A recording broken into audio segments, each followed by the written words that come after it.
Azərbaycanda orta məktəb dərsliklərinin kağız formatdan mərhələli şəkildə imtina edilərək rəqəmsal formata keçirilməsi məsələsi yenidən gündəmə gəlib. Təhsil sahəsində texnoloji yeniliklərin tətbiqi fonunda bu addım həm şagirdlərin dərs yükünün azaldılması, həm də tədris prosesinin müasir tələblərə uyğunlaşdırılması baxımından aktual hesab olunur. Bölgə TV xəbər verir ki, məsələ ilə bağlı Milli Məclisin deputatı Ceyhun Məmmədov Parlamentin Elm və Təhsil Komitəsinin iclasında çıxış edərək bildirib ki, orta məktəb dərsliklərinin rəqəmsallaşdırılması ilə bağlı Elm və Təhsil Nazirliyi artıq müəyyən işlər görür. Deputatın sözlərinə görə, bu təşəbbüs təhsildə keyfiyyətin artırılmasına və resurslardan daha səmərəli istifadəyə xidmət edə bilər. Lakin sual yaranır, doğrudanmı dərsliklərin rəqəmsallaşdırılması prosesi gedir və bu işlər hazırda hansı mərhələdədir? Mövzu ilə bağlı aydınlıq gətirmək üçün Elm və Təhsil Nazirliyinə sorğu ünvanlanıb. Elm və Təhsil Nazirliyinin İctimaiyyətlə Əlaqələr və Kommunikasiya şöbəsindən Sfer Azın sorğusuna cavab olaraq bildirilib ki, ümumi təhsil pilləsi üzrə hazırlanan dərsliklərin rəqəmsallaşdırılması təşəbbüsünə 2014-cü ildən etibarən mərhələli şəkildə başlanılıb. Məlumatda qeyd olunub ki, hazırda ümumi təhsilin bütün səviyyələri üzrə dərsliklərin rəqəmsal nüsxələri www.ederslik.edu.az portalında mövcuddur. Əlavə olaraq sözü gedən dərsliklərin elektron nüsxələri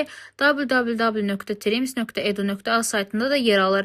Həmin dərsliklərə istənilən vaxt onlayn baxmaq, eləcə də onlara elektron cihazlara yüklərək offlayn rejimdə istifadə etmək mümkündür. Bununla yanaşı, müvafiq fənlər üzrə dərsliklər multimedia elementləri ilə də zənginləşdirilib və bu istiqamətdə işlər mərhələli şəkildə davam etdirilir. Bildirilib ki, hazırda www.ederslik.edu.az saytında 300-dən çox elektron dərslik və www.trims.edu.az saytında isə 800-dən çox dərslik və dərsliklə komplekt təşkil edən müəllim üçün metodik vəsait istifadə üçün açıqdır. Rəna Rövşən qızı, Bölgə TV.